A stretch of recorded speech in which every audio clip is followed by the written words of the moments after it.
Carl Sagan ने कहा था, समझने की इच्छा ही हमारे वजूद का आधार है। नमस्कार, और आज की इस खास चर्चा में आपका स्वागत है। आज हम हिंदुस्तान टाइम्स में छपे एक विश्लेषण के जरिए भारत और लैटिन अमेरिकी देशों के बीच जो रिश्ते बन रहे हैं, उनकी गहराई में उतरेंगे।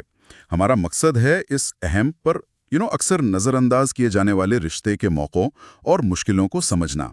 ये जानकारी खास तौर पर यूपीएससी की तैयारी करने वालों के लिए काफ़ी काम की हो सकती है, और हाँ, उन सब के लिए भी जो दुनिया में भारत की भूमिका को समझना चाहते हैं। हाल ही के प्रधानमंत्री यात्रा ने भी इशारा किया कि भारत इस संसाधन भरे इलाके पर ध्यान दे रहा है, लेकिन व्यापार के आंकड़े देखें, जैसे भारत ब्राज़ील का 9वां बड़ा व्यापारिक साझेदार है, पर भारत की लिस्ट में ब्राज़ील बहुत नीचे है। तो लगता है अभी बहुत कुछ होना बाकी है। चलिए समझते हैं इसे। देखिए, रिश्ते की शुरुआत तो आज़ादी के बाद गुटनिरपेश आंदोलन यानी नैम से हुई। अच्छा। ये वो मंच था जहां भारत और कई लैटिन अमेरिकी देशों ने तय किया कि शीत युद्ध में किसी खेमे का हिस्सा नहीं बनेंगे, एक तरह से अपनी स्वतंत्र विदेश नीति रखेंगे। अच्छा। 1968 में इंदिरा गांधी का 8 लैटिन अमेरिकी देशों का दौरा एक बड़ा कदम था, उस वक्त तीसरी दुनिया की एकजुटता दिखाने के लिए। और फिर 90s में जब भारत ने अपनी अर्थव्यवस्था खोली, तब शायद एक नया मोड़ आया होगा। बिल्कुल, वो एक अहम पड़ाव था। हाँ, व्यापार बढ़ाने के लिए 1997 में फोकस LAC कार्यक्रम शुरू हुआ था, है ना, जिसका खास मकसद लैटिन अमेरिकी और कैरिबियाई देशों से व्यापार बढ़ाना था। जी, सही कहा। शायद दोनों ही तरफ, मतलब अमेरिका या यूरोप जैसे पारंपरिक पार्टनर्स से हटकर नए बाजारों की तलाश थी। और 21वीं सदी में ये रफ्तार और तेज हुई। 2009 में मर्कोसूर, जो कि एक दक्षिण अमेरिकी व्यापार गुट है, उसके साथ कुछ रियायतों वाला व्यापार समझौता हुआ। राइट। फिर 2014 में ब्रिक्स समिट के लिए प्रधानमंत्री मोदी का ब्राजील जाना भी अहम था, और विदेश मंत्री S जयशंकर के हालिया दौरे भी वो इसी कड़ी का हिस्सा हैं। अब सिर्फ व्यापार नहीं, बल्कि साझेदारी को कई और क्षेत्रों में फैलाने पर जोर है। हाँ, तो यहाँ ये समझना दिलचस्प हो जाता है कि आखिर ये इलाका भारत के लिए इतना जरूरी क्यों बनता जा रहा है। देखिए, कई वजह हैं। सबसे पहली, अर्थव्यवस्था में विविधता लाना, मतलब अमेरिका और चीन जैसे बड़े पार्टनर्स पर निर्भरता थोड़ी कम करनी है। लैटिन अमेरिका इसका एक अच्छा विकल्प है। 2023-24 में व्यापार करीब $36 बिलियन तक पहुंच गया, और लक्ष्य है 2025 तक $100 बिलियन का। 100 बिलियन, वाह, ये तो काफी बड़ा लक्ष्य है। जी। दूसरी बात, ऊर्जा सुरक्षा।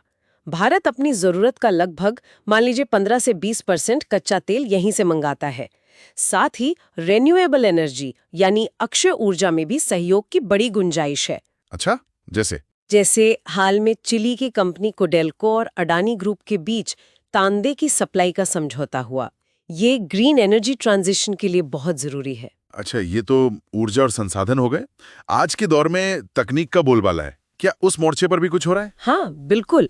तकनीकी सहयोग में IT, फार्मा और MSMEs यानी छोटे और मंझोले उद्योग, ये बहुत अहम है।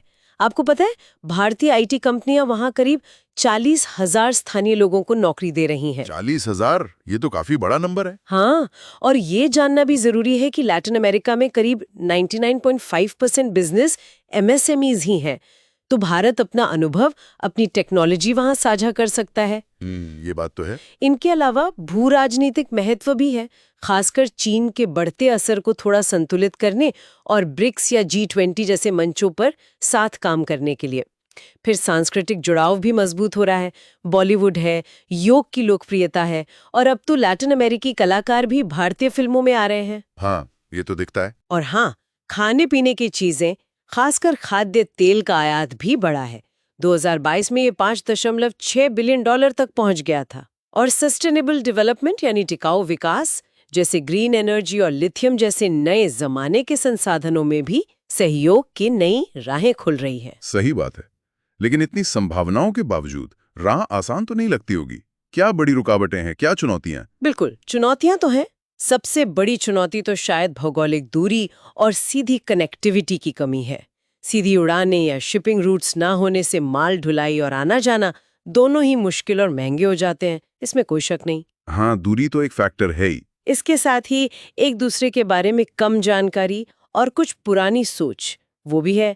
जैसे भारत मतलब सिर्फ अध्यात्म और लैटिन अमेरिका मतलब थोड़ी राजनीतिक अस्थिरता। ये घिसी पिटी बातें असल में नुकसान करती हैं। हाँ, ये स्टीरियोटाइप्स। जी। फिर वहाँ के व्यापार और बैंकिंग सिस्टम में कुछ दिक्कतें और कभी-कभी ऊपर से लगातार कोशिशों में कमी भी दिखती है, जैसे बड़ी यात्राओं का नियमित न होना, ये इसका एक उदाहरण है। व्यापार में क्या खास दिक्कतें आती हैं? चीन का जिक्र भी आता है अक्सर इस कॉन्टेक्स्ट में। हाँ, व्यापार में रुकावटें तो हैं ही, खासकर खेती के सामान पर वहाँ टैरिफ काफ़ी ज़्यादा है। और सबसे बड़ी बात जो आपने कही, चीन से मुकाबला। चीन का लैटिन अमेरिका से व्यापार, जैसा कि मैंने कहा, लगभग $427 बिलियन का है। भारत का करीब 36 बिलियन, तो अंतर बहुत बड़ा है। बहुत ज्यादा। और चीन ने वहाँ बड़े पैमाने पर इंफ्रास्ट्रक्चर में निवेश किया है, पोर्ट्स में, सड़कों में। भारत के लिए उस स्तर पर मुकाबला करना मुश्किल है।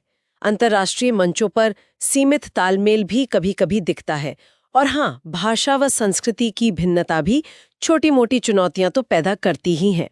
तो फिर इन सब चुनौतियों से निपटने के लिए क्या किया जा सकता है? कोई ठोस उपाय हैं? हाँ, बिल्कुल। कुछ रास्ते हैं जिन पर काम हो सकता है और हो भी रहा है।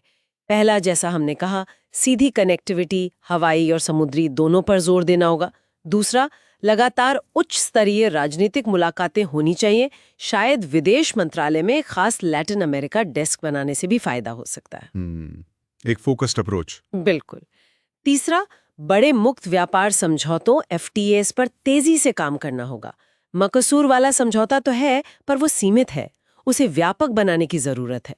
चौथा, पढ़ाई और संस्कृति के जरिए रिश्ते मजबूत करना, जैसे ज्यादा स्कॉलरशिप्स देना, यूनिवर्सिटीज के बीच सहयोग बढ़ाना और वहां बसे भारतीय मूल के लोगों को, जैसे गुयाना, सुरीनाम, त्रिनिदाद में है, उनको भी इस रिश्ते में सक्रिय रूप से जोड़ना। हाँ, पीपल टू पीपल कनेक्ट। में छठा, डिजिटल और तकनीकी सहयोग को और बढ़ाना।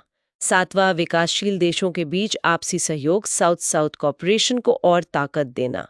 ये एक साझा मंच हो सकता है।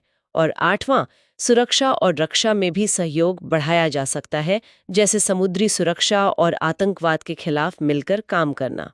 तो कुल मिला के देखें तो भारत और लैटिन अमेरिका के रिश्तों में अपार संभावनाएं हैं, इसमें कोई शक नहीं। लेकिन हाँ, दूरी और चीन जैसे बड़े खिलाड़ी की मौजूदगी जैसी चुनौतियां भी सामने हैं। पर यह साफ है कि भारत अपनी वैश्विक पहुंच बढ़ाने और अर्थव्यवस्था को नए आयाम देने के लिए इस इलाके को गंभीरता से ले रहा है। सही कहा आपने। जैसा कि विदेश मंत्री S जयशंकर ने भी कहा है, हम एक वैश्वीकृत दुनिया में हैं और हमें ये पक्का करना होगा कि दूरी अब बाधा ना रहे। आज की लॉजिस्टिक्स और संचार हमें सहयोग के मौके देते हैं, तो सही निवेश और पक्की सियासी इच्छा शक्ति से कनेक्टिविटी और सहयोग दोनों बढ़ सकते हैं। बिल्कुल। तो हमारे सुनने वालों के लिए एक सवाल छोड़ जाते हैं सोचने को।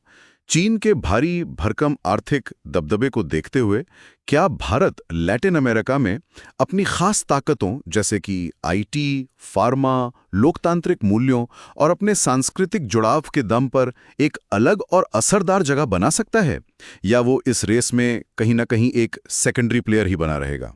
अगर ये चर्चा आपको UPSC की तैयारी या फिर सामान्य जानकारी के लिए उपयोगी लगी हो तो इसे लाइक करें, हमारे चैनल को सब्सक्राइब करें और आपके मन में कोई भी सवाल हो तो नीचे कमेंट्स में जरूर पूछें। अगली बार तक जानने की इच्छा बनाए रखें।